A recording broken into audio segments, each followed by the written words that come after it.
कोल्हापुरामध्ये निवडणुकीचा भत्ता मागणाऱ्या शिक्षकांना पोलिसांकडून धक्काबुक्की करण्यात आलेली आहे। शांततापूर्ण पार पडलेल्या निवडणूक प्रक्रियेला रात्री उशिरा मात्र गालबोट लागल्याचं बघायला मिळतंय। निवडणूक भत्ता राखीव कर्मचाऱ्यांना देत नसल्याचं अधिकाऱ्यांनी सांगितलं आणि शिक्षक संतप्त झाले। कोल्हापूर जिल्ह्यातल्या गडहिंग्लजमधील हा प्रकार आहे। रात्री 11:30 वाजता शिक्षक पोलीस एकमेकांसमोर उभे ठाकले आणि मग हा सगळा प्रकार घडलाय। शिक्षकांना धक्काबुक्की करण्यात आलेली आहे। निवडणूक प्रक्रियेला रात्री उशिरा कोल्हापुरातल्या गडहिंग्लजमध्ये गालबोट लागलेलं बघायला मिळतंय।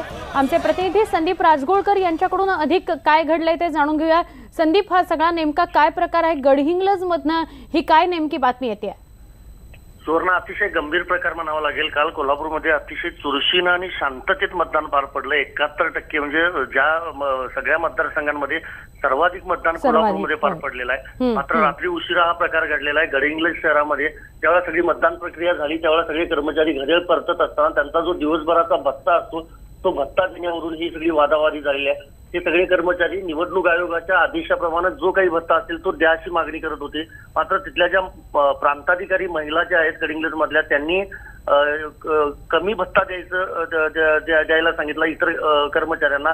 मात्र हे काही कर्मचाऱ्यांना मान्य नव्हतं आणि त्यावेळेला तिथल्या महिला अधिकाऱ्यांनी पोलीस फोर्स तिथं मागून घेतला आणि आपण दृश्यांमध्ये बघतो की त्या कर्मचाऱ्यांना पोलिसांकडूनच थेट धक्काबुक्की आणि मारहाणीचा प्रकार घडलेला आहे। विशेष म्हणजे सगळे जे कर्मचारी आहेत हे प्राध्यापक आहेत, त्यामुळे ह्या प्राध्यापकांनी आता आंदोलनाचा पवित्रा घेतलाय। आज ते कोल्हापूरच्या जिल्हाधिकाऱ्यांना देखील भेटणार आहेत।